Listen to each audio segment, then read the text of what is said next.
प्रणाम मित्रों। प्रत्येक व्यक्ति अपने जीवन में कभी न कभी किसी न किसी से प्रेम करता है।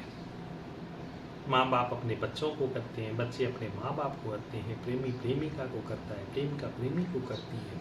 सभी लोग किसी न किसी से प्रेम करते हैं और प्रेम के अनुभव सभी के यदि पूछे जाएं तो ये कॉमन सी बात है कि प्रत्येक व्यक्ति जब प्रेम में होता है तो बड़ा आनंदित रहता है, बड़ा प्रसन्न रहता है। प्रेम का अनुभव एक मिठास लिए हुए होता है। प्रेम का अनुभव एक जीवन में ताजगी लिए हुए होता है। अतः प्रेम प्रत्येक व्यक्ति जीवन में जीना चाहता है। ये प्रेम है क्या? जब हमारा किसी से प्रेम होता है तो ऐसा क्या घटित होता है कि व्यक्ति उसके पीछे पागल सा हो जाता है, प्रेम में डूब सा जाता है, बहुत कुछ कुर्बान करने को तैयार हो जाता है। ऐसी क्या बात है प्रेम में? यह वीडियो इस विषय पर चर्चा के लिए मैं प्रस्तुत कर रहा हूं। मित्रों, प्रेम एक आंतरिक घटना है। हम ये सोचते हैं, जब हमारा किसी से प्रेम होता है, हम ये सोचते हैं कि अमुक व्यक्ति के कारण मुझे प्रेम हुआ।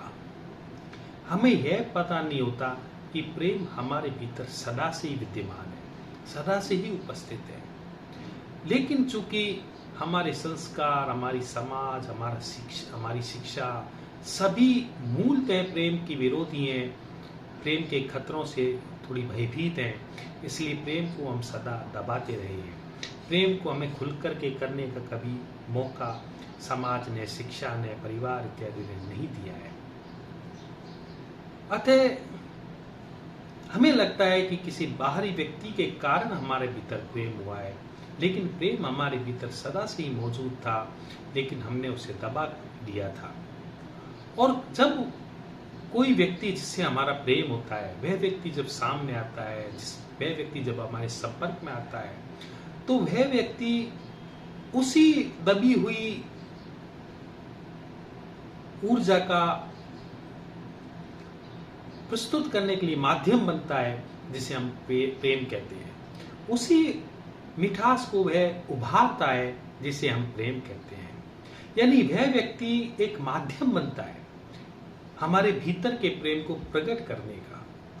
वास्तव में तो हमारे भीतर प्रेम मौजूद ही रहता है, सदा ही मौजूद था, लेकिन चूंकि हमने दबा लिया था और इस व्यवस्था में हमने उसे कभी खुल करके जिया नहीं, इसलिए हम भूल चुके थे कि हम सदा हमारे भीतर प्रेम मौजूद है। कभी कभी वह प्रकट भी होता था, लेकिन इतने व्यापक रूप में कभी प्रकट नहीं होता था कि हमें लगे कि हम उससे घिर गए हैं। लेकिन जब हमारा जिससे प्रेम होता है और वह व्यक्ति सामने आता है, तो उस व्यक्ति की आंखों में, उस व्यक्ति के चेहरे में, उस व्यक्ति के हाव भाव में, उस व्यक्ति के अदाओं में कुछ न कुछ उस व्यक्ति की ऐसी विशेषता होती है कि वह विशेषता हमारे भीतर के उस बिंदु को छू देती है, उस जगह को छू देती है जहां हमारा प्रेम उपस्थित होता है, और वह उभर आता है। वह ज्योति जलने लग जाती है और हमें लगता है कि उस व्यक्ति के कारण मुझे प्रेम हुआ है। हम इस ख्याल में रह जाते हैं कि अमुक व्यक्ति के कारण हमें प्रेम हुआ है, फिर हम उस व्यक्ति के पीछे भागने लग जाते हैं, उस व्यक्ति की पीछे पागल से हो जाते हैं, या जो भी घटनाएं घटती हैं वह सब होता है। लेकिन हमें यह ख्याल नहीं होता कि वह प्रेम तो हमारा ही था, वह व्यक्ति तो माध्यम बना था। किसी की आंखें इतनी निर्दोष होती हैं, इतनी ज्यादा शांत होती है, इतनी ज्यादा झील की तरह होती है कि वह तुरंत हमारे भीतर की उस आकाश को छू देती है जहाँ प्रेम विद्यमान होता है। किसी का चेहरा, किसी की अदाएं, किसी का उठना बैठना, कुछ भी हो सकता है जो हमारे प्रेम को प्रकट कर दे। तो प्रेम हमारे भीतर मौजूद होता है, दूसरा व्यक्ति माध्यम बनता है उस प्रेम को प्रकट करने का। लेकिन वह भी बहुत बड़ा धन्यवाद का पात्र होता है।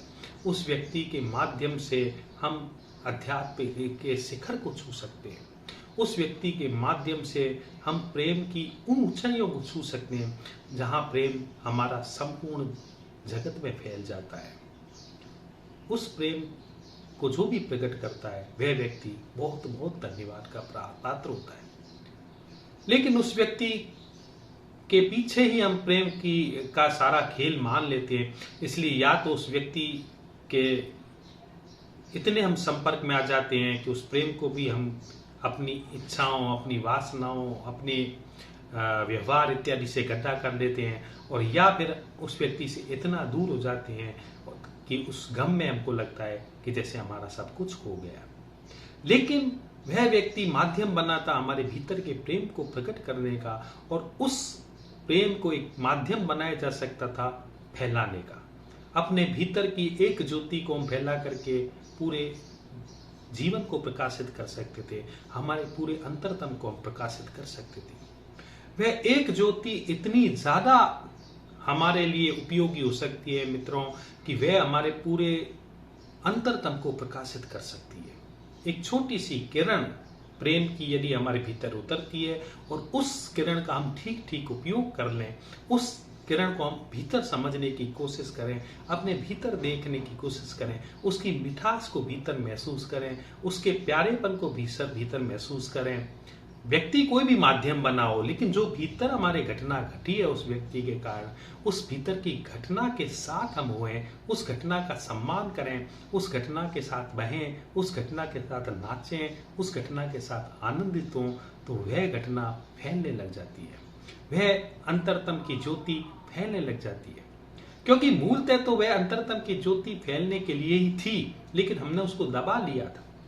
वह दबाना जो था संस्कारों के कारण, समाज के कारण, शिक्षा के कारण या जो भी कारणों से रहा, वह दबाना जब हट जाता है तो वह ज्योति तो अपने आप ही फैलने लग जाती है, क्योंकि फिर कोई रुकावट नहीं रहती, और रुकावट नहीं रहती तो वो अंतरतम में व्याप्त हो जाती है, और फिर जब वो अंतरतम में फैलती है तो उसका प्रकाश फिर सभी को मिलता है।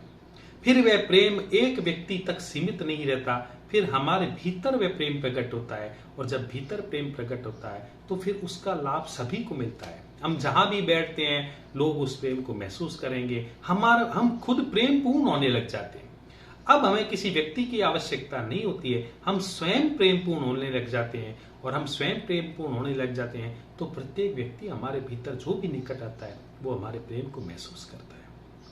तो प्रेम में बहुत बड़ी शक्ति है मित्रों, प्रेम में बहुत बड़ा आनंद है, और जिस व्यक्ति के माध्यम से प्रेम फैला है उसका भी बहुत बड़ा रोल है जीवन में, वह धन्यवाद का पात्र है। लेकिन वहां तक हमें यात्रा नहीं रोकनी है, हमारी यात्रा हमारे वहां बाहर से भीतर की ओर ले जानी है, व्यक्ति से अपनी ओर मोड़नी है, और जैसे हम अपनी ओर मोड़ना शुरू करते हैं वह प्रेम हमारे जीवन में खिलावट लाना शुरू कर देता है। बहुत बहुत धन्यवाद, प्रणाम।